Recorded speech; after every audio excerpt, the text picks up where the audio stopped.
Hello, everybody. Thank you all so much for being here tonight and for coming out to this amazing event. My name is Abby Lyle. I'm one of the co-founders of the Psychedelic Assembly. For those of you that don't know, this space that you're in right now, this room, is called the Athenaeum, and it is operated by our organization, the Psychedelic Assembly. We're a membership-supported library, social club, community space, and event space focused on all aspects of psychedelics. We are open to our members during the week, Monday through Friday, 12 to 7, for members to come hang out, co-work, read books, drink coffee, meet each other. And then evenings and weekends, we have all sorts of great events like this one, ranging from panels. We had an amazing party on Friday. We have music events, all sorts of different styles of events, all related to different aspects of the psychedelic movement. So if it's your first time here, welcome, and please come back again. And without further ado, I would like to hand the mic off to Marissa Feinberg, the founder of PSYCA, to kick off our panel. Welcome. Thank you, Abby. Welcome, everyone. Everyone give it up for Abby, the co-founder of the Psychedelic Assembly, coming here to meet you tonight. Thank you so much. So I'll just tell you a few words about psychedelics for climate action and then introduce the panel. Here we go. We have the mic here now. So psychedelics for climate action, also known as PSYCA. How many of you here self-identify as more of a psychedelic person? Okay, because we are at the Psychedelic Assembly. How many of you are like, I'm a climate person? And how many of you are both? You're like, yes, okay, great, amazing. So we generally, when we talk about PSYCA, we have two main messages. The first, psychedelics can inspire a profound oneness with all life, this remembering that we are nature. Join a community dedicated to transforming this awareness into meaningful climate action. And with the climate community, we say with countless solutions available, why are we in a climate crisis? Clearly, participation is the answer. And so we believe that a shift in consciousness can help bring about the participation that we need. And so when we talk about a shift in consciousness, I like to use what Stanislav Grof called like big C and little c, right? Like little c consciousness, like the decisions we make every day, our own awareness, right? Where we shop, what we buy, the types of places where we spend our time in the communities we're a part of, or if we're, a CEO, the kinds of decisions that we make that ladder up to this bigger collective consciousness, right? The truth that we embody and that we feel when we have a psychedelic journey, that we have this oneness and this connectedness with all life. So thank you so much for being a part of this. We're going to be sharing some resources tonight for people who want to go deeper and learn more about the organization. But without further ado, I want to address what we're here for tonight and bring up the panelists. So come on up. Okay.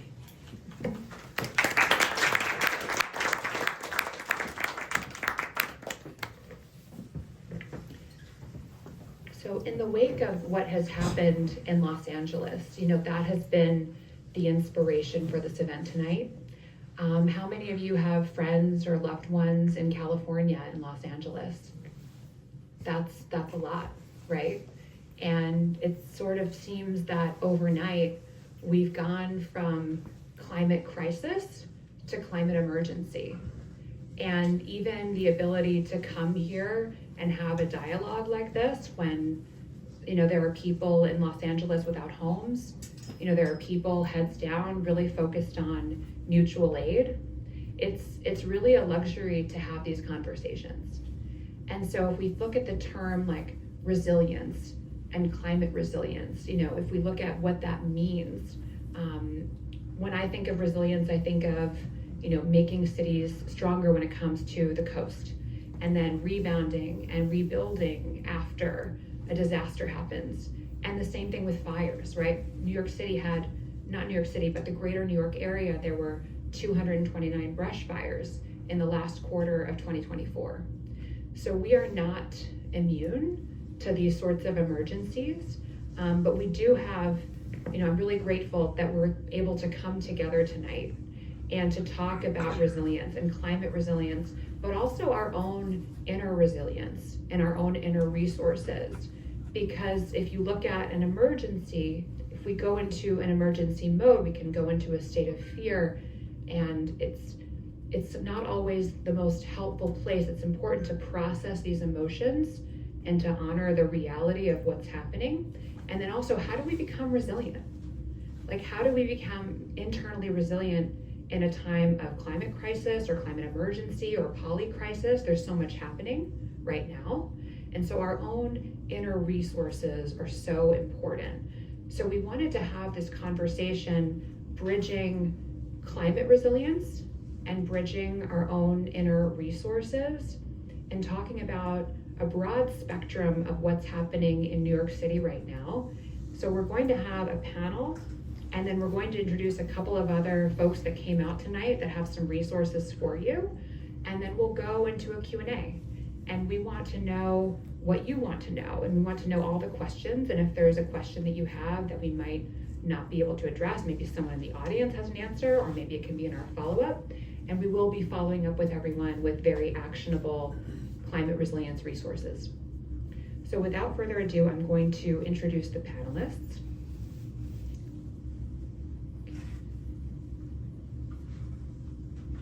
So I'm going to give a quick intro, and then they're each going to talk a bit more deeply about themselves. So tonight we have Thad Pawlowski. Hello. He is an urban designer who's worked on disaster recovery, resilience, and adaptation for communities on the front lines of economic and environmental crises around the world. We have Helena Wasserman. She is a climate investor, advisor, and solutionist dedicated to mobilizing capital for climate tech. We have Ravi Karani, a mechanical engineer and entrepreneur passionate about creating products that benefit society and the environment. And we have Moore Keshet. She is an MPS and LCAT, a New York-based integrative eco-arts therapist with 21 years of clinical experience. Let's give it up for our panelists.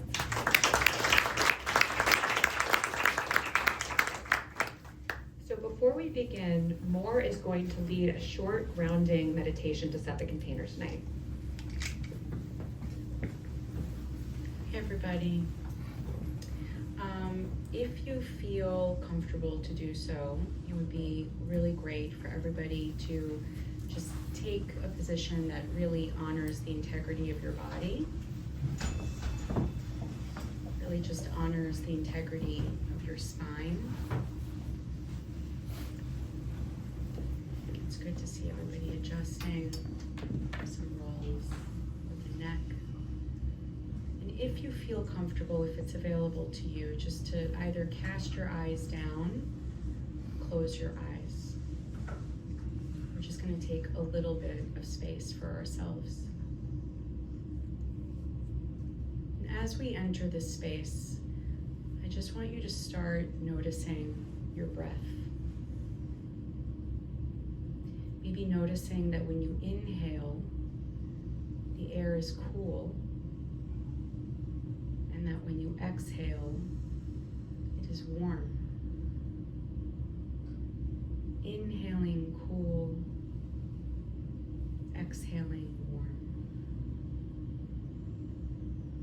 Inhaling cool, exhaling warm.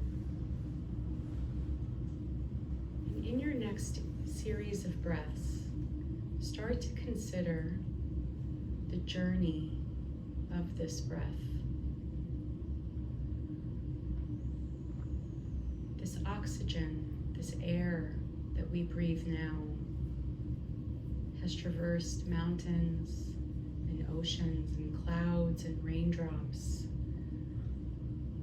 It has been breathed in and out by trees and plants, other humans,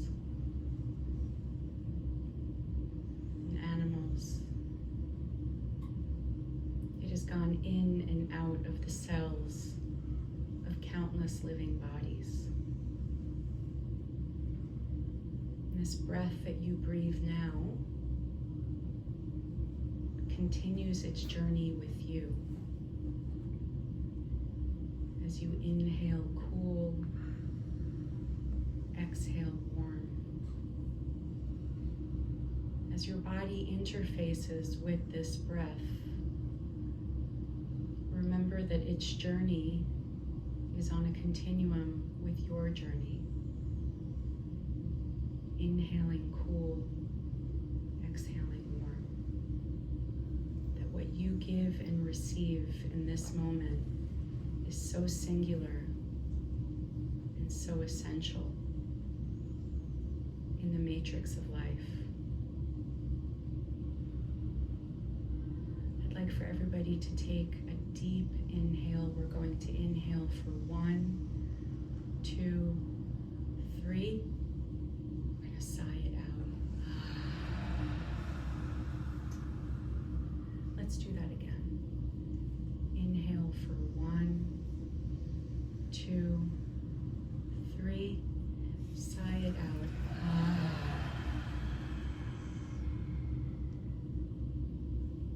Remember that you always have this breath.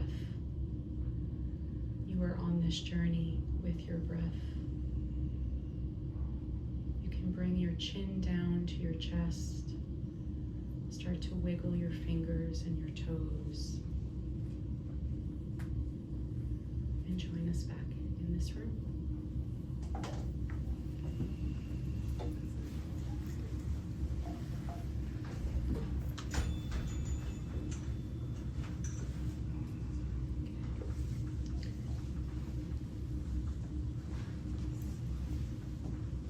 Thank you so much for that more. I don't know about you, but as much as every time I have meditation, I always want more. Okay. So now we're going to have each person tell us a little bit more about themselves. Why don't we kick it off with you, Ravi? My name is Ravi. My relationship with the climate world started off where I was born in Southern California. And I'm very close to the LA fires. Grew up with obviously fires kind of all around me. And seeing that, living through it, it really kind of just instilled this idea of how are we living, right? Was kind of the question that really kept popping up. After I studied mechanical engineering and I worked at an impact investing fund in India, working at the intersection of climate, water, and poverty alleviation, I immediately jumped into the built environment. So I worked with kind of some of the large buildings in San Francisco. We worked with the Transamerica Pyramid and just tried to figure out exactly how can we reduce the amount of overhead and emissions that these buildings emit, because buildings emit a lot of energy and emissions into the world. Through that kind of journey, I ended up starting a company in water. We basically made a robot that told you if your water was safe or not. We would measure water chemistry. I sold the company back in 2017, 2018, and have since been on this continued journey to figure out kind of how to use capital to better incentivize and basically push people to actually help with making projects and products to better the climate in the world. And so that's what I do here in New York today, and that's who I am. Great to meet you all. Okay.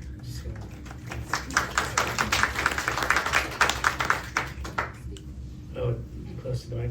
Hi, I'm Thad Pulaski. I'm from a small town in western Pennsylvania that's famous for flooding.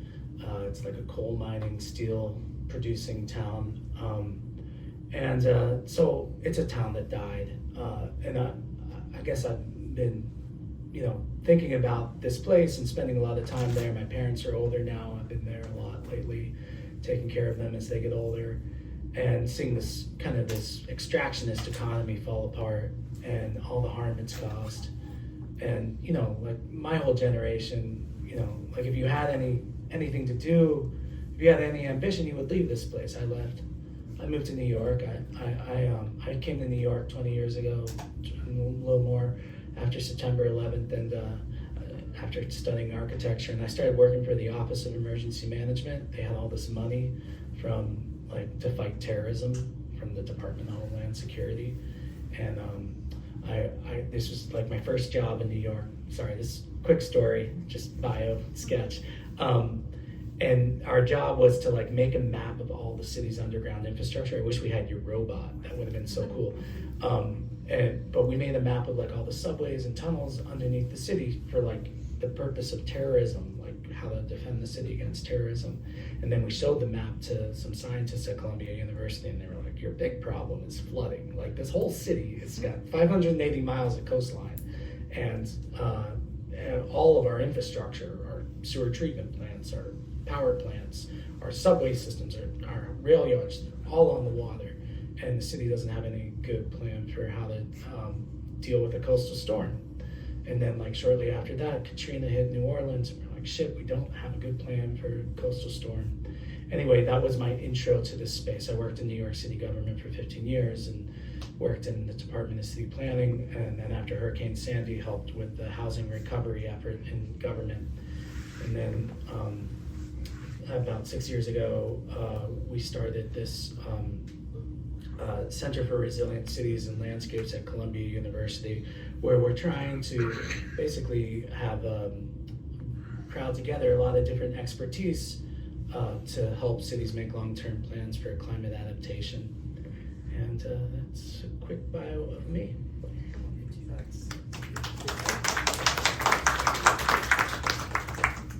Does it stretch out? Maybe it goes. You're good. Yeah. Hi everyone. Good to see a full room. I'm Helena. I'm half Swiss, half Italian. I recently moved to New York about a year ago. As you noticed, I really like New York. And I'm involved as an investor in climate. So what excites me is moving capital into climate. And we do that. We're a network of 400 investors, all investing in climate in various ways. And we also have a syndicate, so it's not a fund, but we do deal by deal. We just did a deal in seaweed, which was very exciting. Yeah, we do a lot of programming. We also run an accelerator where we support founders with fundraising. So everything is around moving capital into climate. Great to see everyone. So I'm a therapist, I'm an art therapist, and I've been an art therapist for a long time. My name is Moore, since 2005, and I was telling these guys that we're so, involved, we're like up to here in climate emotions and despair and existential anxiety, and so to hear people working in such practical, actionable ways, because I tell people in these, it feels sometimes esoteric ways that, no, right now there are millions of brilliant people working on solutions. It's true. There are millions of brilliant people working on solutions. So I've been an art therapist since about 2005, have always worked kind of in the world of very acute, complex trauma. And in 2020, like when everyone was, relegated to their screens, working with people who were experiencing such acute dissociation, I suggested we start meeting in the park. And I didn't change anything about what I was doing. We just changed the couch, and I'm an art therapist, we have the table, right, for the park, for trees and grass. And I just started to see a real palpable shift in how resourced people were and how present and composed and grounded, and the perspective that started to enter the therapeutic space. And I thought that was really fascinating. And I started learning about eco-psychology, climate psychology, ecotherapy, and more specifically, eco-art therapy. And the convergence of the natural world, the human experience, and creative expression is really kind of the focus of where I'm at now. Yeah. Thank you, Moore. And for those of you who don't know me, founder of Psychedelics for Climate Action, and before this, I co-founded Green Spaces New York, which was an environmental and social impact co-working space that became part of the global Impact Hub network, Impact Hub NYC. And just building on what Moore said, I realized in about 2016, after exiting Impact Hub, I started to get into mindfulness. I started meditating every day. I tried microdosing for the first time. I went on a non-medicine, just nature-based retreat. And I was introduced to the forest by some facilitators in a way where we approached the forest and we were about to enter in. They said, okay, now we're going to be quiet and quietly enter through the trees. Sometimes people rush into a forest and, be mindful that we're in this natural world home, that this is where these animals are. And, it can be a little bit like drunk teenagers stumbling in if we don't enter with respect and calm. And we entered that way. And I realized with all those years working in sustainability, I never felt so connected. And there was a big difference then with that moment. So thank you so much for being here. And we have a lot to explore tonight.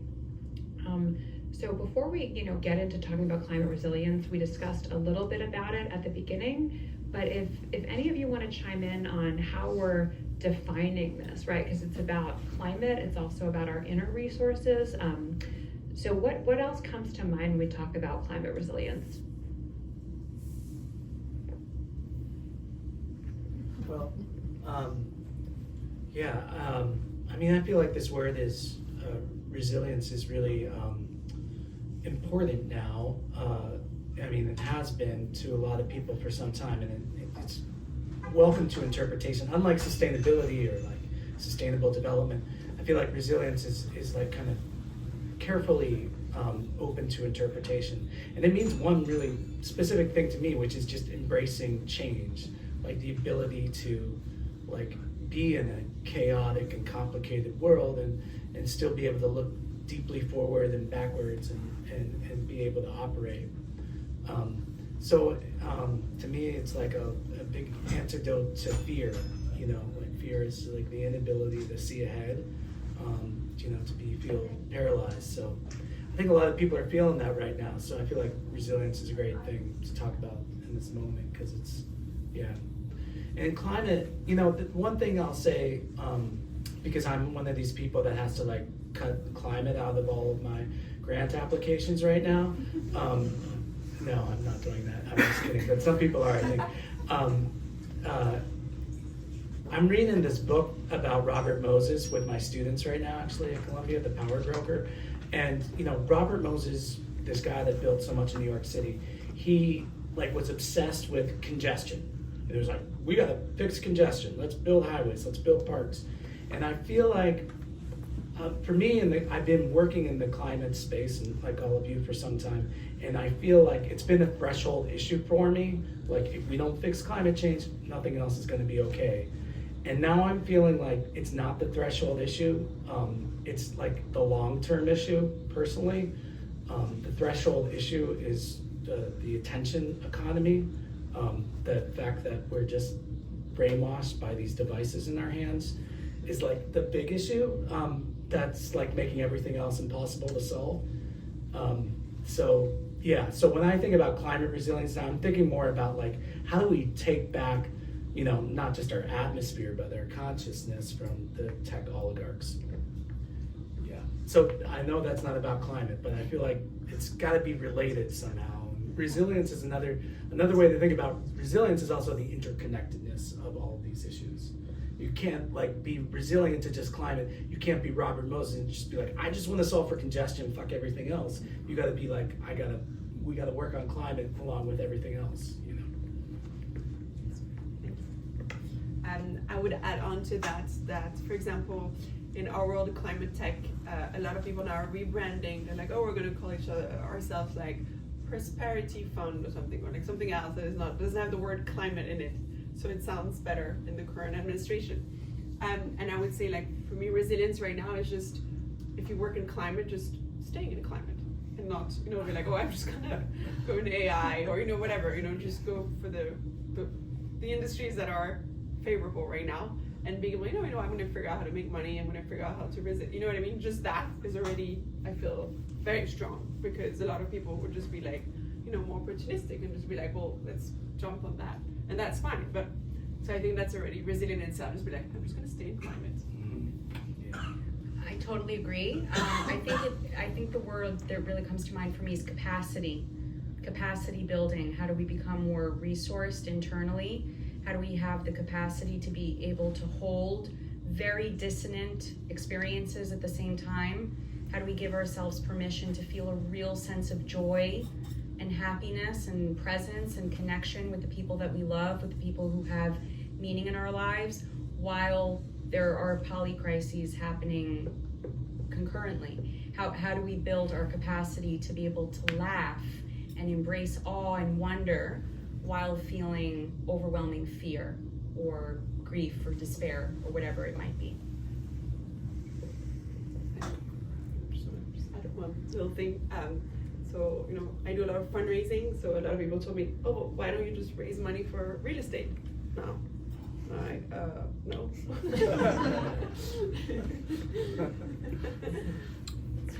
Yeah, I love that. So, some of you have introduced yourselves, so tell a little bit more, how has your work contributed to climate resilience? And if you've already talked about that a little bit, you can talk about one unexpected challenge you faced.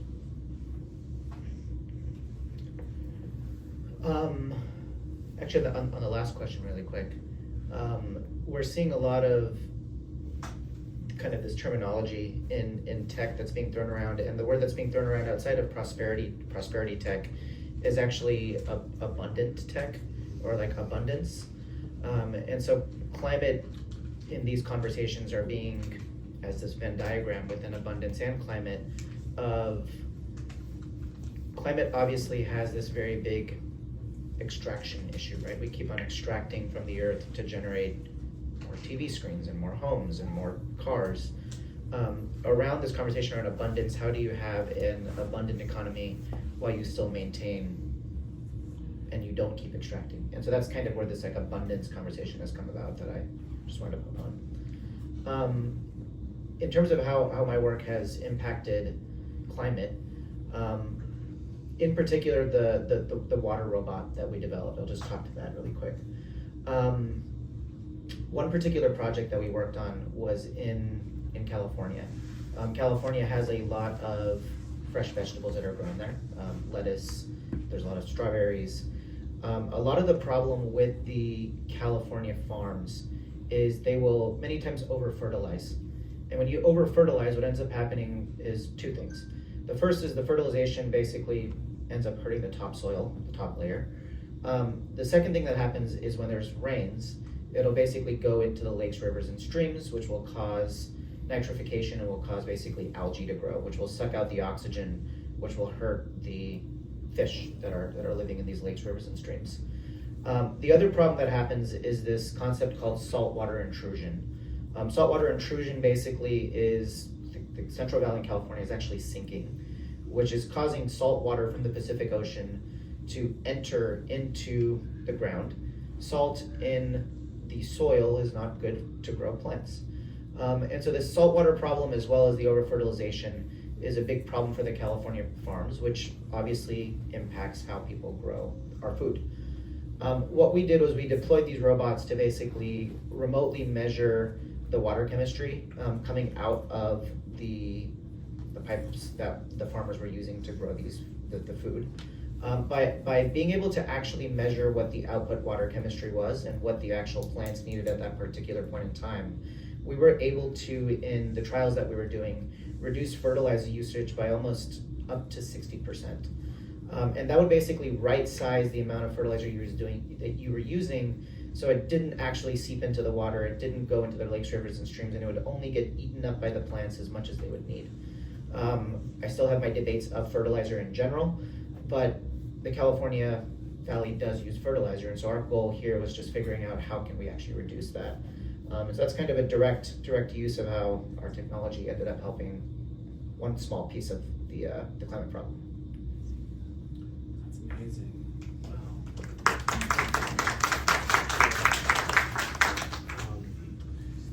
You want to go? You can't follow that. I wrote some zoning. No.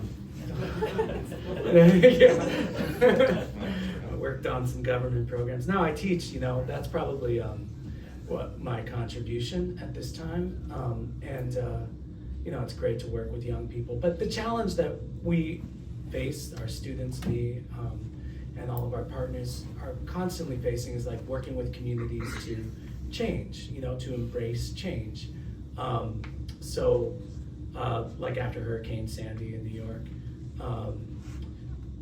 a lot of the coastal neighborhoods that were flooded very badly wanted to build back as quickly as possible, and you got to respect that. And people are going to want to build back just like they did after Sandy, after the horrible fires in Los Angeles. There's this need to, there's such an incredible loss after a disaster that's felt by so many people, and such a drive to return to normalcy. But at the same time, we know that this can happen again, and that these moments of challenge are really the times to embrace change. And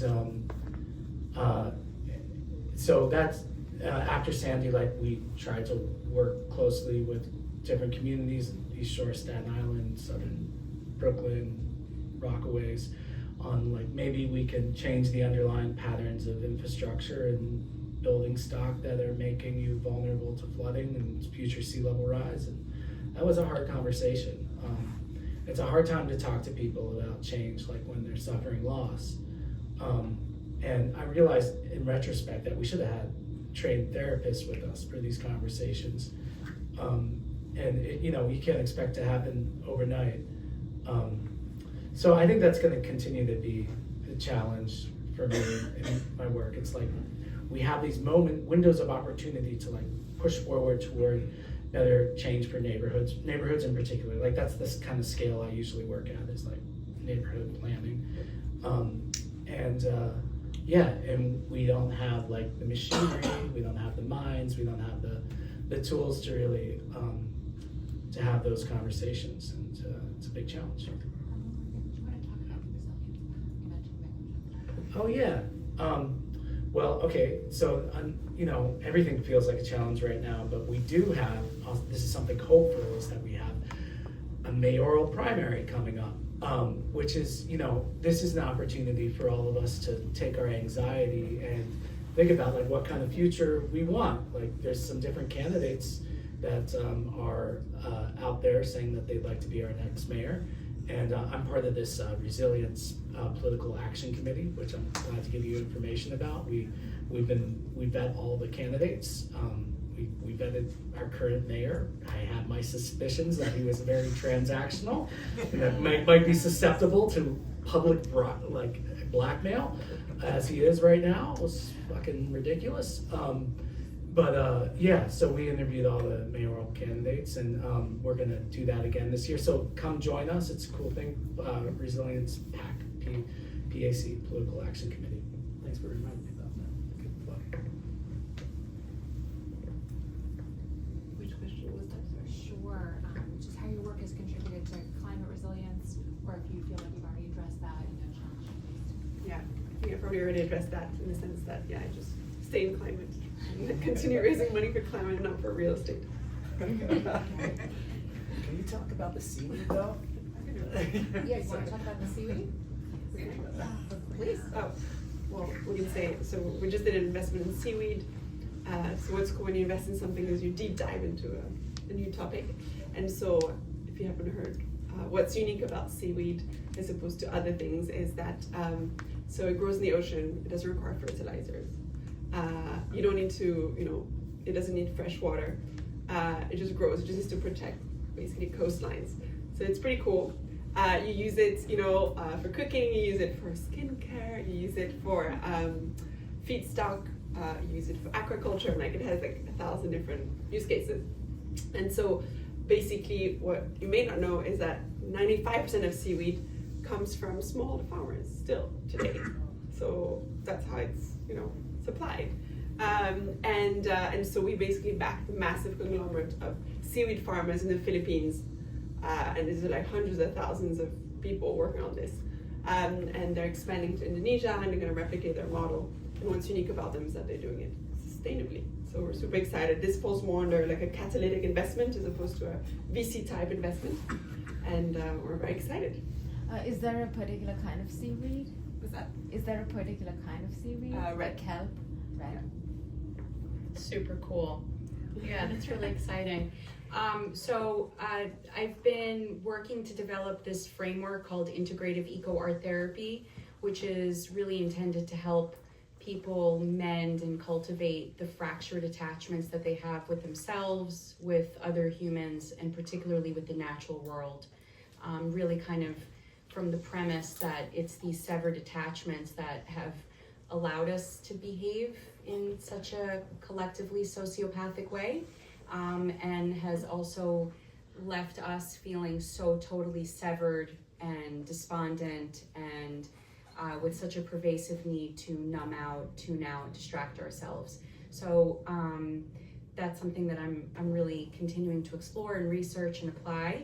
A challenge that I'm facing is with a lot of people assume that doing the work that I do, that only people who are climate aware come to see me, and that's not the case. And I think feeling like when you want to talk about such things, when you want to have a systemic discussion and think about systems change and what is going on with us psychospiritually and what do we need to change behaviorally, people just kind of tend to go kind of flat, and they just want to continue to talk about business as usual and the status quo.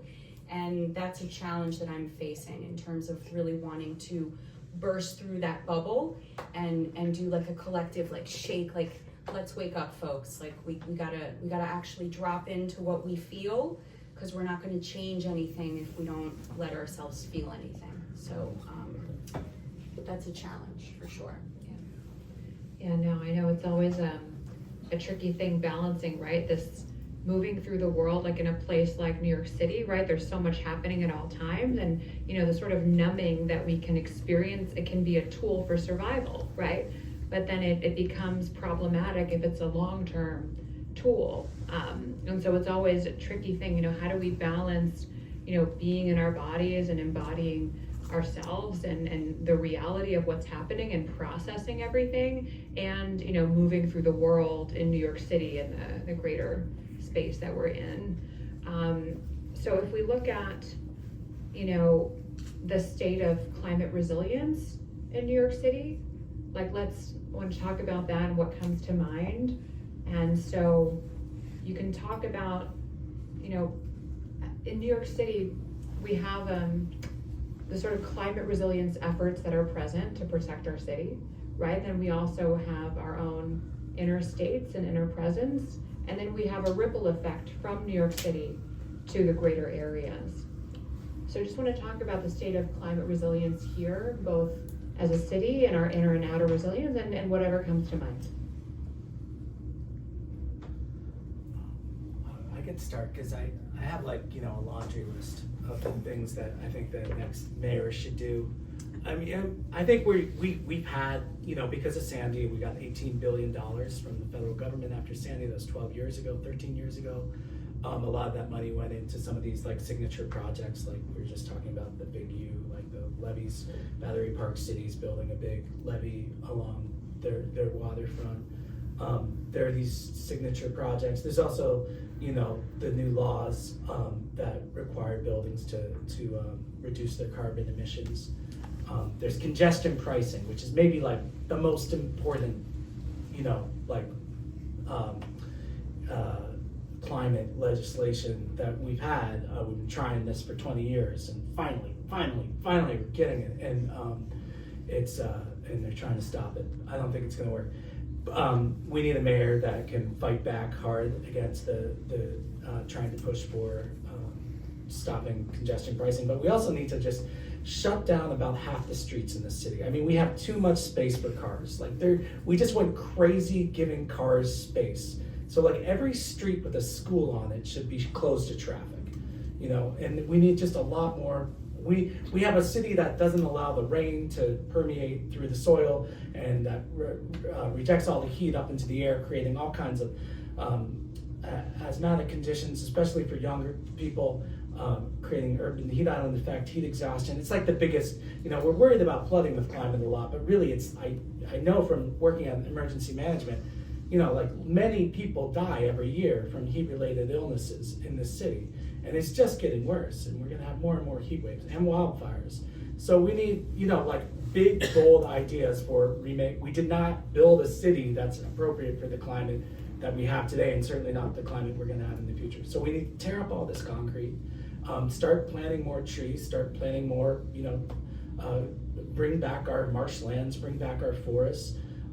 We need to have a much more, we can't just ask people to decarbonize their buildings. We need like a serious investment fund that will help co-ops and large buildings and everybody actually make the investments they need to make in order to electrify their buildings. I mean, like I live in a 100-unit co-op. There's no way we're ever going to do this. Like we'll just pay the fines unless there's like not just money to do it, but like the capacity to actually do it. So we need like a civilian climate corps that like Biden promised this at a federal level, but we need it at the city level. Start training young people on how to electrify buildings and tear up highways and streets and plant trees and build careers and build the capacity to like remake our city. And we need money to do it. So I think we need to like really look at just this enormous transfer of wealth that's happening here. Like this, we can't really separate the livability aspects of climate resilience from the affordability aspects of living in the city. If we look at like our revenue streams and think about like a more just taxation system in this, like our property taxes are really low compared to surrounding areas. So, and there's like I live on the Upper West Side, and I walk down like Central Park West at night, and all the lights are off. We have all these millionaires' apartments, just money sitting, boomers' money, give it to their children. They buy these big apartments, and it's just sitting there. We need like a tax on pied-à-terres and like people that own real estate. We could generate a huge amount of money to pay for a civilian climate corps and the kind of retrofits we need. So we need to get aggressive because the federal government's basically gone for the next 10 years. So we need to do this stuff at a state and local level. Those are, sorry, I've been waiting for somebody that would listen to all that. Thank you so much. I love that. And I just want to add a couple things. So my father does climate physics, so I just want to explain the term urban heat islands for people who are not aware. Cities are urban heat islands, right? We have these concrete jungles. And because there's so much concrete, right? The concrete is dark and it attracts the light and it creates more heat in the cities, and it also reflects and creates the greenhouse gas effect because the water evaporates and goes more into the air. So I don't know about you, but last summer, there were so many days where I just didn't want to go outside.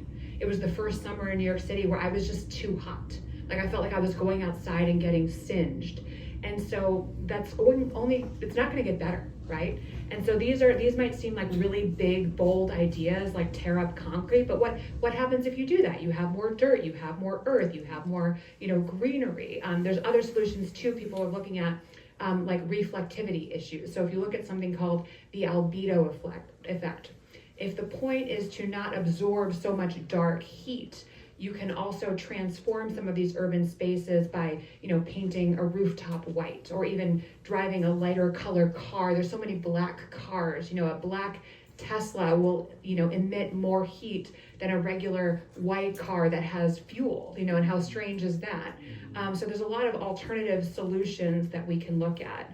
And I just want to say politically, we try to always keep PSYCA relatively neutral politically, and that gets more and more challenging because we are psychedelics for climate action, and we do have an administration that's totally disregarding climate. What else? I mean, from a mental health perspective, I don't think we're doing great. I spoke with a pediatrician today, my kid's pediatrician, and he told me very clearly that well over half, this is a big pediatric practice, well over half of the cases that he sees on any given day is ultimately for mental health.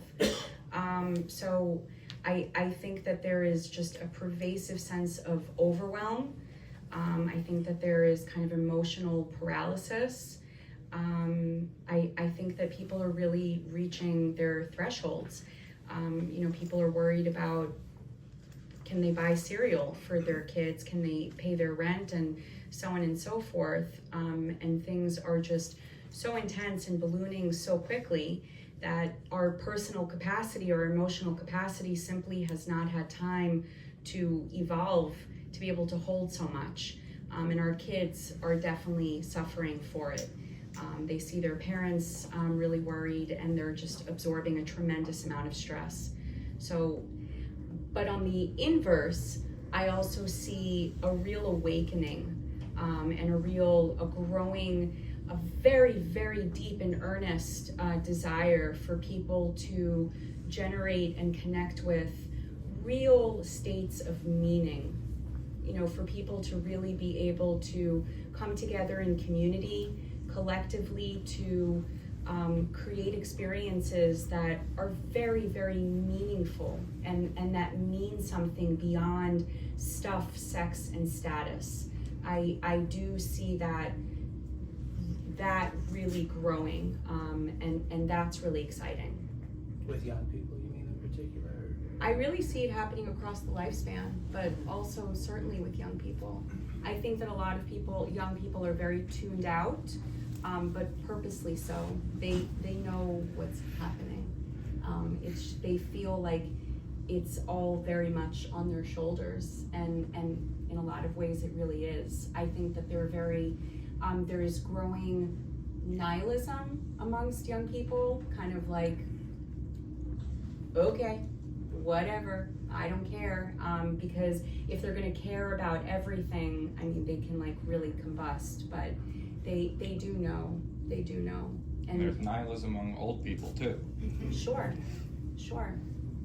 yeah.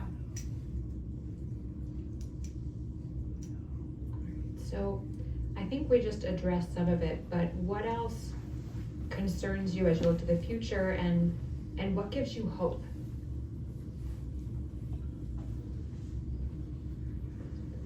I love that stuff, sex and status.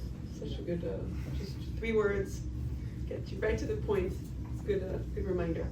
And thanks so much for educating us all. I learned a lot from just listening to you. Thank you. So I just want to say that as they pointed out, there's just so much going on. There's so much that can be done. There's so much going on. Like, even if you think, oh, I want to invest in climate, I want to work in climate, it's like literally like thousands of different roles and things you could be doing. So I just find it exciting that the sector has become so big that people are aware of all the thousands of things they could be doing, and now it's just about, you know, having the courage of doing them and staying there. And, you know, for our work, maybe, you know, we're gonna keep doing what we're doing. You know, maybe we'll use it, we'll call it, somebody was saying that instead of DUI, we should just say human capital, just like, you know, just use different words to basically do the same thing. And yeah, I just find it also, if you look at the numbers in terms of climate investing in VC, there's now this 18% of global VC money that goes to climate tech. So that's an industry that's already well underway. You know, doesn't matter what's going on right now. It's an industry. It's verticalized. There's so much capital in it. So I think we've barely scratched the surface. There's thousands of solutions and initiatives going on. It's just about, you know, I just tell myself every day, I'm like, just focus and execute. Just focus and execute. And try to get a little more, you know all the thousand things that are wrong, just pick one thing, make it happen. That's it. It's very hopeful. 18% of VC capital goes to climate tech. It's huge. I was reading this article the other day on this concept of like infinity, and when the U.S. government wanted to go to the moon, and there was this big like space race. We dedicated so much of our financing to get somebody on the moon, just because we saw the USSR had a satellite, they had launched Sputnik. The thing that kind of hurts or challenges that I feel is that we don't have this infinity yet. We haven't, like, as a collective, as the government, as a corporation, as a bunch of people said, like, this is the one thing we're gonna solve, and this is how we're gonna do it. We haven't figured out the space race yet.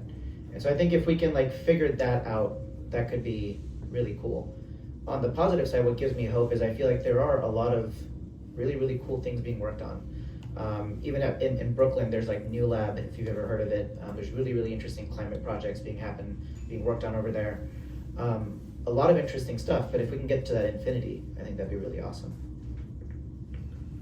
Can you tell us more about the infinity?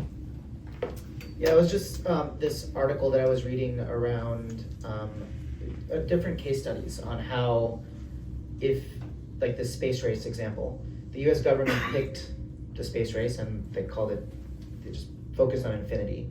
Focusing on infinity basically meant that they diverted all of their resources, or a lot of their resources, towards getting to space. Another example they brought up was actually Bell Labs and AT&T. Back in the, I think, 30s or 40s, AT&T was obviously the largest infrastructure around communication, but they had Bell Labs, and they, I guess, given government regulation, weren't allowed to get so many, in terms of like so many profits, because if they had profits, they would pass along those profit rates to customers, and that would increase telephone rates. So what they did was they would take that money and put it into Bell Labs, which was probably some of the best R&D that we've gotten in the last, or in the 20 years that had happened. And so these case studies were just what this article was calling the infinity. And so when you take infinity and you plug them into these particular projects, you can just really start to see a delta. You can start to see movement. Thank you. Anything else to add? Yeah, I guess on the the nihilism thing, I feel that concern deeply, and but on the hopeful side, I do think that young people are resilient, and I'm also on this mayor's rainproof thing, Rainproof NYC, and we had this session the other day where there were all these environmental justice groups from different neighborhoods around New York City talking, like small community-based organizations like Sustainable South Bronx, or like Gowanus Canal Conservancy, Red Hook Initiative, like lots of different groups all over the city on frontline communities, and they all have these amazing youth empowerment programs that are focused on environmental issues, and some of it's climate. I lived in Red Hook for a while, and there's also the whole fossil, there's this carbon bomb that went off in Red Hook with the last mile warehouses, which is another thing that no one's talking about. This whole consumer online economy is just fucking destroying inner cities, with carbon pollution. All these trucks, we would stop buying stuff online. You can do that immediately. Don't buy anything else online. It's a disaster for these communities, and we're just not asking Amazon. Amazon is making a killing off of New York City, our public infrastructure, and we're not asking them for anything. So I think these young people in these communities, they see that, they're like, what? Amazon, they could at least put some solar panels on the roof of their stupid warehouse and use electric vehicles so we don't have the same local emissions. They can see that very clearly. So I think that there's kind of a moral clarity that's emerging in this generation that maybe was lost on my generation, where it's oh, I really like my stuff, my status stuff and sex, and I feel maybe this generation's actually no, that's wrong, and that we should push back. So that gives me some hope as emerging moral clarity.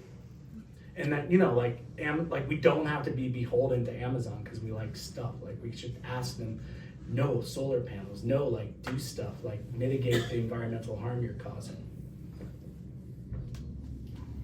There's a few things that give me hope. I would say that one of them is seeing kind of the arc of the journey that people go through at climate cafes that I offer, right? It's about 75, 90 minutes at max, where people will start off voicing feelings that are quite nihilistic and quite despondent.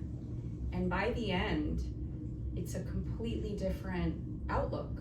There's more space, there's more capacity to be able to hold negative emotions with more positive emotions. Sure, we can show it. We can pass this around. Has anyone ever seen this? This is the Climate Emotions Wheel. This is an incredible resource made by the wonderful people at the Climate Mental Health Network. And it really shows, it's based on the research of Panu Pikala, and it's just the most common emotions that humans feel in response to climate change.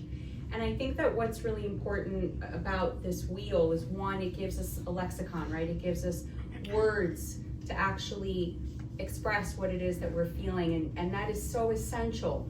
We know that human health outcomes are much better when we're able to effectively express what it is that we feel. So it does that in a very clear way, but it also shows us that negative emotions, grief, overwhelm, they're reflective of positive emotions, right? Like I used the example before that we don't grieve for someone who died, whom we didn't love, don't love dearly, right? So to be able to recognize that yeah, if you're feeling real grief, real ecological grief for the land, for the water, for the creatures, for all of the innocents, for people in the inner cities, that is reflective of your capacity for love. So giving people a space to be able to safely and openly and non-judgmentally talk about and explore these feelings, I see in real time it expanding people's emotional capacity. And that gives me a lot of hope. Because the more we feel, the more we're able to focus and execute. I would maybe use different words, but the more we're able to do, to optimize, to achieve, to envision, right? If we can actually open up some of our emotional capacity and expand, we can actually start to envision and think and put things, executive functioning, start to actually do things that make sense for the long term. And that gives me hope. Yeah. Wonderful, thank you. The climate emotions wheel is getting passed around the audience, so definitely take a look at that. So in terms of, we're all here tonight, right? We're here at the Psychedelic Assembly. So how can the psychedelic and consciousness community get involved in climate resilience efforts, whether it's supporting something that you're working on or whether there's an organization that you recommend? Would love to hear your thoughts.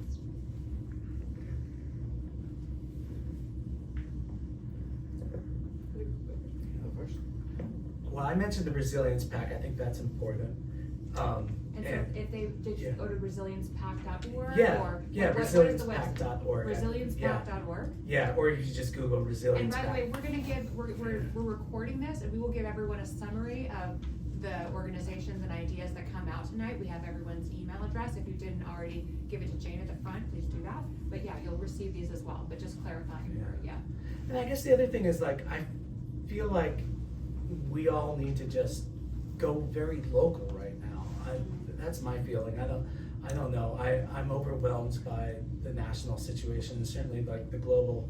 I mean, I never had confidence in global treaties to actually solve the climate issue, to be honest with you, but I think that's kind of maybe not gonna be a thing.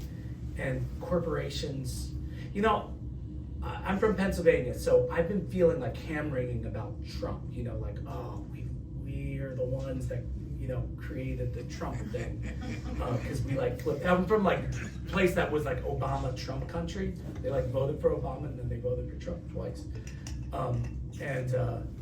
But we made Trump in New York City. I think that's important. And Trump wouldn't be, and I'm sorry if this is a little political, but there are people in New York City that have created the tech oligarchy, Fox News, this whole thing that's happening in Washington right now is coming from here. We need to change things here.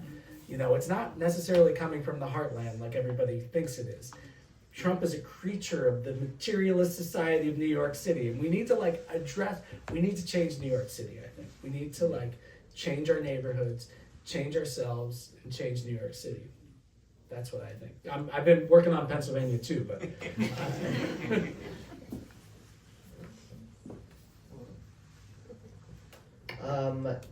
in terms of some things in climate, if you're interested in working in climate, there's a really, really amazing Slack group called Work in Climate. It's WOCL. If you just Google it, you'll probably find it. I would definitely talk about New Lab, which is at the Brooklyn Navy Yard. Pay to visit. There's really interesting climate projects happening over there. Interesting teams that obviously need help. I also have a podcast on water called Liquid Assets. You can go to liquidassets.cc. We talk about really interesting stuff with regenerative water technology, atmospheric water generators, policy in California, everything about water. And kind of 3 things that are coming to mind. Cool. I would add on an initiative led by Prince William called the Earthshot Prize, which is a really inspiring one. If you're looking for funders in climate, you'll see hundreds of funds listed there, and they've created a massive movement of, you know, let's say, for example, the seaweed company we backed, we got it through the Earthshot Prize. It was backed by Prince William. I wasn't backed, but they made us finalists, so they got on the radar. So we backed them, others backed them, and it creates kind of like a ripple effect every time they nominate someone. So that's a super cool initiative, specifically if you're looking to get funded in climate. Of course, you know, our own, we have a fundraising program called Unstoppable if you're a climate founder looking for funding. And we have angel investor program if you're looking to get into climate tech and put your own money in there. So yes, there are a lot of options. So a couple of things. Anyone who is feeling distress and who would like some support, I would recommend going to the Climate Psychology Alliance of North America's website. They have a directory of climate aware therapists here all over the country, all over North America, but specifically in New York. That's one. 2, if anyone is resonating with the Climate Emotions Wheel, there's a project that you can do, which is the Climate Emotions Mandala. That's something that you can learn about on my website, which is just morekeshet.com. And I would say, in addition to going local and community, which is essential, that's like air right now, is to start to integrate more of the sacred into your life. You know, you asked specifically about the consciousness, the psychedelic community. This is an opportunity for transcendence, right? This is, I really see this crisis as an opportunity for us to grapple not only with what has brought us to this point, but also to transcend and to create a really livable, cooperative, synergistic system. So I would say to really embrace the sacred every single day, to separate between all that is not and all that is. It is supremely centering. It is so grounding. It's okay for you to weave in ritual into your life. Every one of us has our core indigenous ecological self. You can go back in your lineage and see what your roots inform. What is the wisdom that has, you know, been brought down your family tree, and to tap into that wisdom.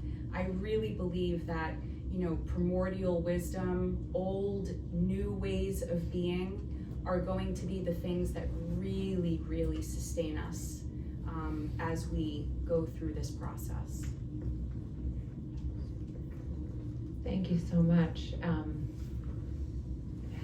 have so much sort of in response, but I just feel like I entered a trance just there. Thank you for that. Yeah, just building on what Thad was saying too, you know, localization is so important, right? With everything that's happening in this poly crisis in the federal government, you know, we have so much power, just the people in this room, collectively, with all the people that we know and the influence that we have to do things. And so, you know, if there are people who are inspired by tonight, everyone will be receiving an email. But if we want to create some sort of next step working group out of this, right, for the consciousness community, for climate resilience in New York City, that would be interesting. And if anyone is interested in co-leading that and wants to potentially lead a project out of tonight, you know, please come talk to me. I want to bring up an amazing local climate leader who's here with us tonight, who is a longtime mentor and dear friend of mine, who has been building for 30 years Green Map. How many of you are familiar with Green Map here? Okay, great. I see some hands. You know, for those of you who are not familiar, let me give a quick intro to Wendy. So Wendy Brower, founder of Green Map, is going to come and say a few words. She's going to recommend some climate resilience organizations and share how these grassroots effects and placemaking can drive meaningful impact. She's an eco-designer, a social sculptor, and consultant since 1990, and she's dedicated over 3 decades to these innovative environmental initiatives. And so her organization, now in its 30th year, harnesses the power of maps to connect communities with positive climate action across 1,000 cities in over 65 countries.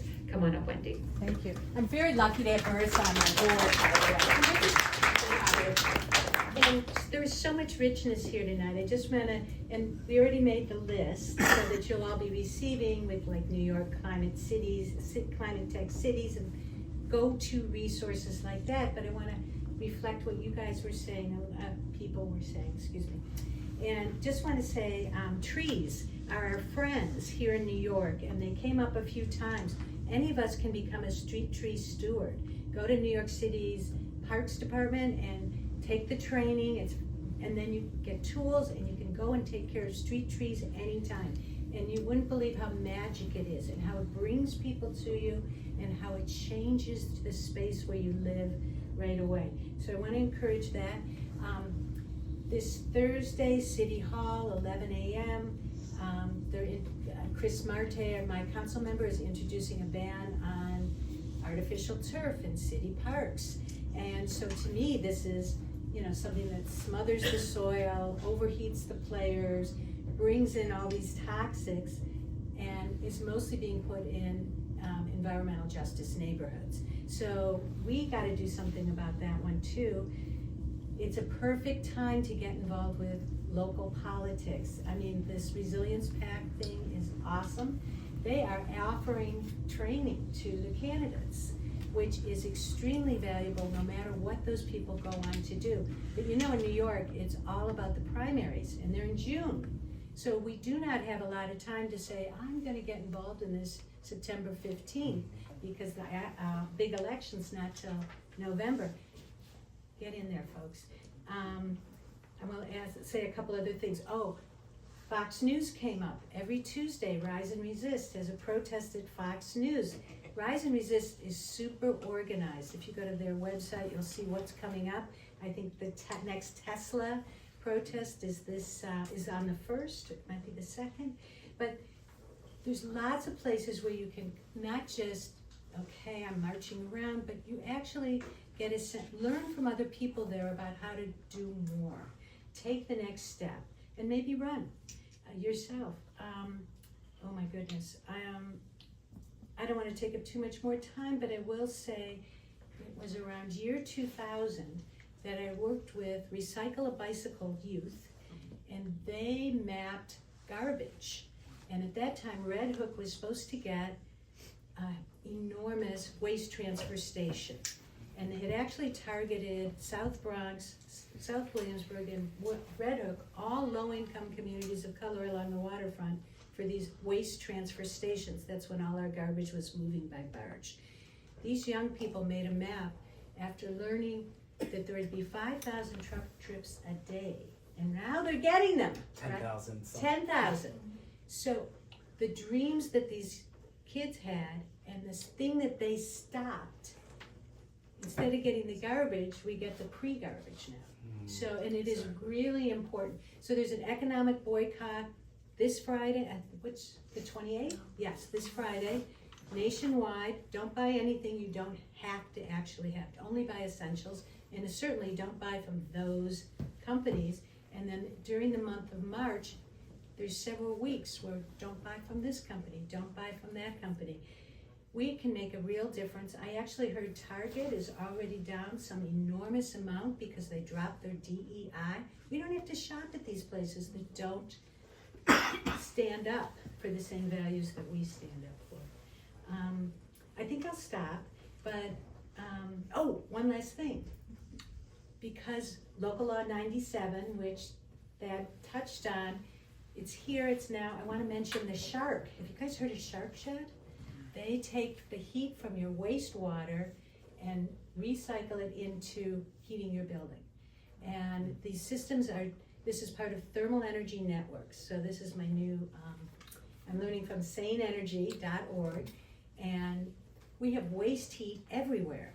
Imagine if the heat from the subway was heating City Hall, or, and that's happening. There's a pilot project coming on that. So Sharks, which have a C on the end, take this wasted heat and it's making a 40% change in how much electricity and fossil fuels the buildings are using. And that's a real savings right there. So I'll pass it back. We have so much to do, and we can all do it every single day. That's the other cool thing, right? And you have amazing people there. I'll mention one last project. There's Paul Mankiewicz, who's involved with the Urban Soil Institute and Swale House, which is on Governor's Island. I don't know if any of you saw Mary Mattingly, who started Swale House, her installation that was at Socrates 2 summers ago, where she grew plants in salt water. So she's saying once we're inundated, these are the foods and medicines that we can still grow. But check out Urban Soil Institute if you want to have your mind blown. Thank you. Thank you so much, Wendy. Sure. Is Artie Tandon here? Oh yeah, come on up. So we have Artie here with a special offer for you. Artie, and then we're gonna get into the Q&A. Artie is with the Smart City Expo. She is an Aspen Institute Civil Society Fellow and a film producer. And the Smart City Expo is the country's leading event for building future-ready and globally competitive cities. The U.S. edition of the world's biggest and most influential urban innovation, Smart City Expo World Congress by FIRA Barcelona, and they will be hosting top government officials coming to the New York City soon. So I just want to say a few words about it and share what you have for everyone. Thank you. First of all, thank you all for your brilliance and everything that you're doing. You're probably the reason why we actually hold the expo. So smart city is such an overrated term, so outdated, but we're redefining it. Cities are not smart if you have homelessness, hunger, and poverty. If you can't access clean air and water and decent transportation, education, and healthcare. And most of the world has built a smart city strategy, but in the US, we decided we're going to sell someone a smart home or a smart refrigerator or something else that someone doesn't need. Whereas the rest of the world, if you go to India and you land in the airport, there's AI and bamboo, and they're like using all of this incredible technology to manage their space. Sorry, I have a little bit of a cold. So I've been hosting this event in the US for the last couple of years, and our event's April 2nd and 3rd at Javits Center, and we have the CEO of the Paris Olympics coming. I mean, talk about the most ambitious games to date that were completely sustainable, a tech forward, safe, and we have the Olympics coming up, obviously, and we've got the World Cup across 11 cities, and our cities are not prepared. They're not prepared to manage all these people. They're not to manage them sustainably. So giving Marissa a discount code that she'll be able to send to all of you, and we'd love to have you. We're going to have 3,000 people there. We also have the CEO of Autonomous Neom, the first cognitive city being built in Saudi Arabia. And you talked about the abundant economy. That's it. In the Middle East, all they talk about is how do we build an abundant economy using technology, but then make sure that it's sustainable. You can't host an event, ask all these people to be there, and then not have a carbon footprint. It's something that they're tackling every day. So hopefully we'll be able to bring these best practices to the U.S. There's a lot to learn from everywhere else, and a lot to learn from all of you guys. So love to have you there. Thank you so much, Artie. So let's get into some Q&A. So we covered a lot tonight. People have questions, just come on up. We are recording, so if you want to just come on up and stand where Artie was standing, ask your question, whether it's for us or there's so many people in the audience that could have been speakers tonight that came out, people working in urban planning and much, much more. So would love to get to your questions. So come on up. And you can also, by the way, question, or if you want to chime in on the conversation, I think that's fine. Hello, I'm Matthew. Well, I feel like I have two huge questions, so I'm only going to ask one. And I'll trust that the others will surface the other very interesting question. Ravi, we know each other. Hi, so nice to see you. So there's... Maine is a state, and they have begun buying farms that are contaminated with forever chemicals because they can't sell the cows and the milk. This is an issue around the whole country. If you had $10 billion, to invest in a made-up startup or a made-up initiative that we'll make up right now, how would it work, and what would it do to help us navigate this huge problem? Yeah. No big deal. So PFAS, or the forever chemicals, are, I don't know if you know the story behind the story of Teflon and PFAS and kind of how it basically permeates throughout the world right now. If I had $10 billion to fix this problem, there's actually really interesting work already being done on PFAS removal from water. There's a technology called escalating. It's run by a woman that I met in San Francisco. And they basically have these big containers that you can actually funnel water through, and it'll remove all of the PFAS. They basically use this membrane filter to be able to remove it. So I would buy a bunch of those and then put them on the farms and remove the PFAS. It's my simplest and quickest answer. That's a good answer. Thank you so much. Hello. My name is Sintra. My question is for Helena. So obviously we're here talking about specifically New York City, but you moved here a year ago. You said Swiss and Italian. I'm one of those kind of semi-nihilistic young people who is I'm gonna run away to Europe, but I know that that's not exactly the solution. So I was wondering if you could talk a little bit about what you've observed in terms of the European versus the American approach to climate innovation. Sure. So I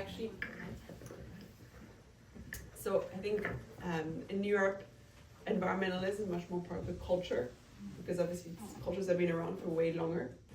And so from a policy landscape, it's much more developed, right? Because we've been having these discussions for way longer, basically, to put it very simply. And so if you look at just from a policy perspective, Europe is much more advanced, of course, depending on which country, but I would say that's a big one. Education as well, a lot of the education system is public, and they're very good schools, and we've been learning about this for a long time. I learned about environmentalism when I was, I think I was 7 or something. So I think that obviously plays a role. And then if you look at also, of course, I think about the financial landscape. There's much more public funding. So for example, a lot of the public funding, even in the US, comes from the Nordics. So a lot of the environmental grants come from the Nordic countries, because again, they're very advanced. They've been thinking about this for many, many, many more years than we have over here. So yeah, that would be my answer. And then of course, there's, for example, riding a bicycle has been part of the culture, in France or in Denmark for many, many years. Does that answer your question? Yeah, it does. Can I ask a follow-up question? What do you think the U.S. has to learn specifically about that? I mean, obviously everything in a lot of ways, but is there anything that you're specifically trying to push for from that perspective? I mean, I think that there's a lot, obviously, but I think, people are already somewhat aware. Maybe it's not, I would say, integrated, but people know what's going on. But I would say, I would actually kind of flip this around and say that there's actually something to learn from the US, being new here, which is that in the US you can make things move fast with a lot more money than anywhere else in the world. And obviously this is a controversial topic, but what I'm saying is if you want to make something happen in New York with all the negative SSS, the positive of that is if you have a big idea, here in New York you can make it happen really nowhere else. And I really say that, having moved here from Singapore and having lived in a lot of other countries, there's nowhere else in the world where things happen to this speed and to this scale, and that's something really unique to New York. And for me it's really striking, having recently arrived here.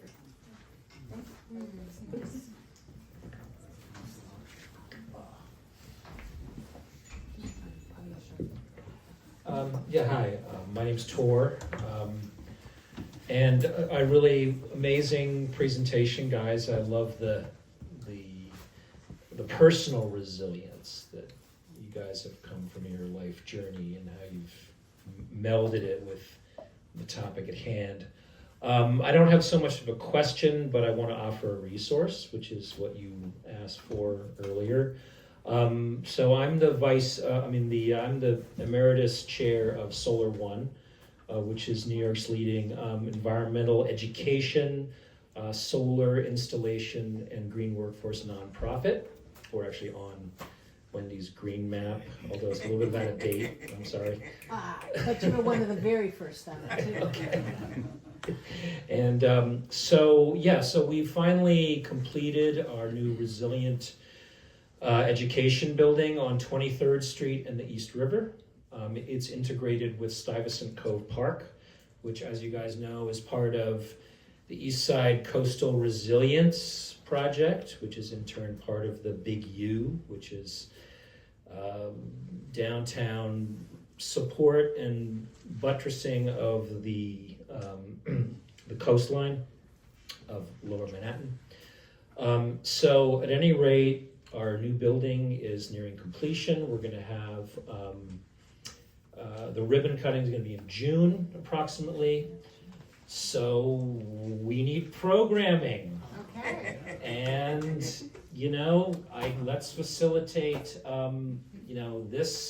this panel or panels like it in the new building. We used to have a series called Clean Energy Connections, which was at the Tandon School of Engineering downtown at NYU. Some of you guys may remember that, but so this is the new version of it.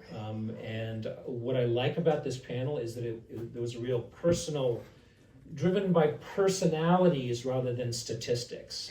So much of the discussion of climate has been experts kind of talking about, the 20,000 foot view. I think that this really has potential to be, the personal view, the resilient view. So I'd love to talk to you about how we could have a panel over there. That'd be wonderful. I followed your work for many years. Thank you. Yeah, thanks. Thank you very much. If you weren't walking up here, I was going to call you up here. So I'm so glad that you're on your way up here. Well, Wendy, Yeah. called So me out Wendy here. was talking about Paul Mankiewicz here. This man is a legend. He created Gaia soil, which is very light soil for your rooftop, so that you can have gardens on your roof without weighing down your roof too much, and spread vertical gardens, and just, oh my gosh, so much, Paul. Out of the hated styrofoam, even, if you can imagine such a thing. Soil is sand, silt, and clay, so it's just a matter of what you do that's light. Just the beauty of this, in a way, is it's founded on something more than that, which is basically empathy. Because you think science is actually abstract, and it certainly is, and I may be the worst on that front, but the other side of it is it's actually always, every last line of it is experiential. So when Bell Lab is brought up before, that's of course Shannon. And he understood that basically information was not just a bunch of bits, which he certainly, Bell Labs, that's what they did. This was science really that made everything you hold in your hand and we work with now comes out of, in a way, that center of pieces. He understood though that information is not just a bunch of things that tell you something. It has to always be, repetition will kill. Information is always surprise, something new, something that stuns and touches. So, the great thing about all this is there is something hopeful.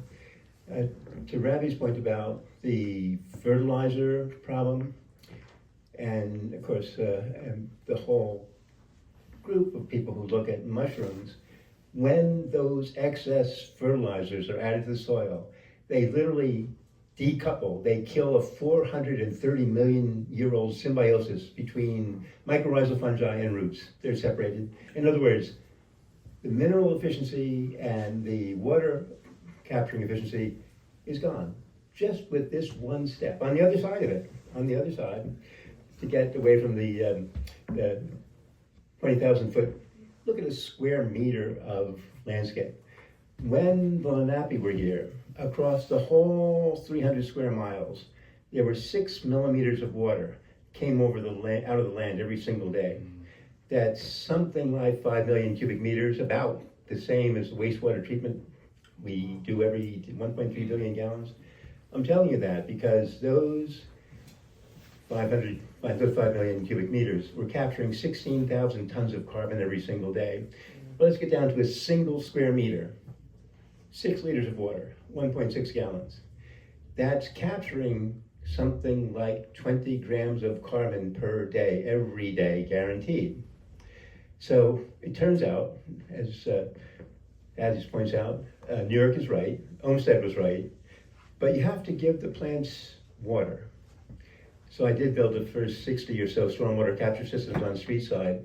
They don't work without water. And of course, I'm not against the tree, as you know, Wendy, but every plant, every multi-layers of leaves changes temperature. Singapore is nice, but it's nothing like New York, and it never will be. You're right.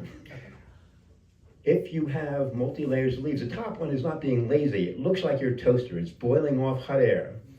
The leaves in the shade below it, though, are blowing off that 6 millimeters of water. Sounds like nothing. 6 millimeters of liquid phase water is a pile of water about 24 feet high every single day, driving the temperature always, always, always to the dew point.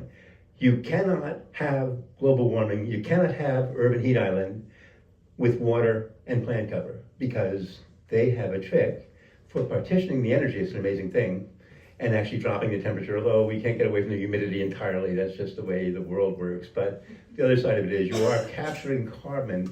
Every 300 pounds or 300 units of water will capture 1 unit of carbon, a global rule. It's the way it works. So there actually is hope.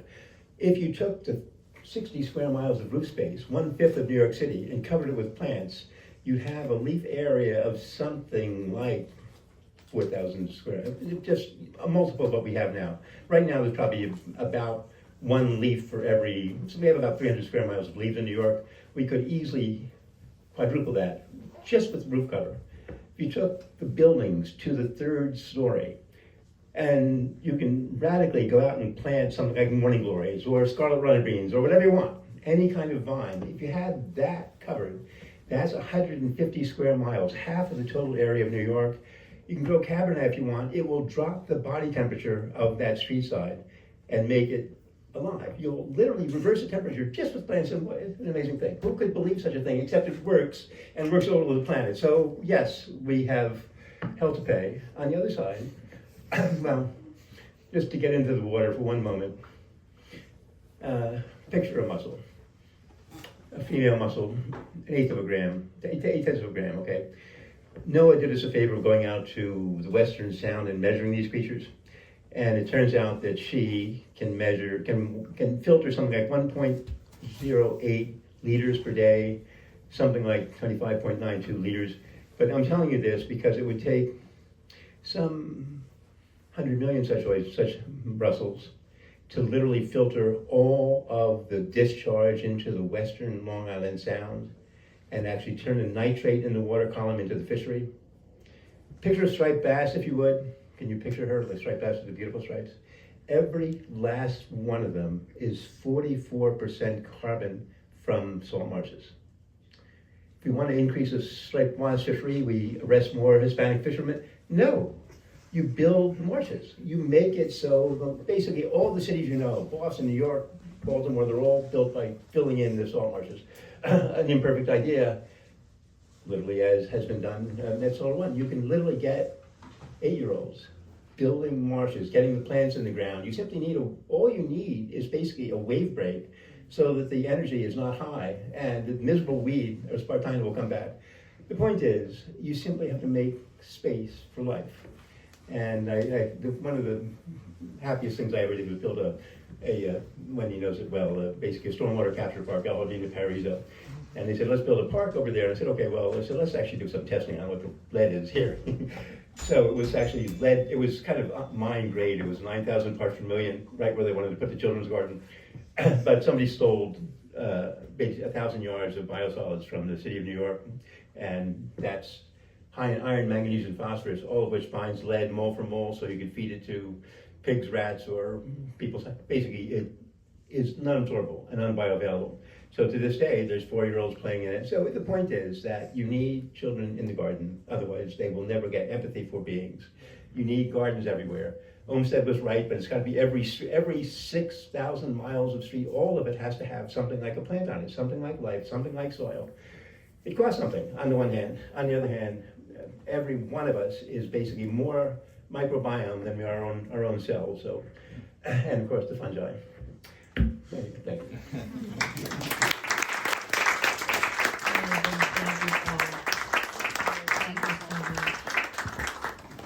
Anyone else have a burning question? All right. I think we're gonna wrap the panel. I just want to say that part of this mission of convening and bridging the psychedelic and climate community is it's all about these the way that we can create a different kind of action, right? Traditional climate action has gotten us this far, and it's all very necessary and very powerful. We can continue to evolve this together. So grateful for everyone who's come out tonight. How many of you are a member of the Psychedelic Assembly? Raise your hand. Okay, so we have a number of people who are members and a lot of people who can join. We also have a membership at Psychedelics for Climate Action, PSYCA, and so you can also, you'll be invited to join as well. But really it's all about coming together, feeling how we can, as a consciousness community, contribute to climate action and be part of that.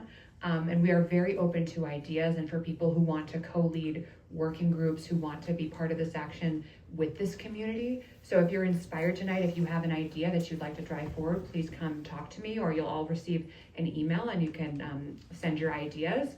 But part of this is the awareness, right? That's our part of our C consciousness tonight, being here together, and then taking that to the next step. How do we evolve climate action together in a more conscious way? So thank you, everyone. Thank you so much.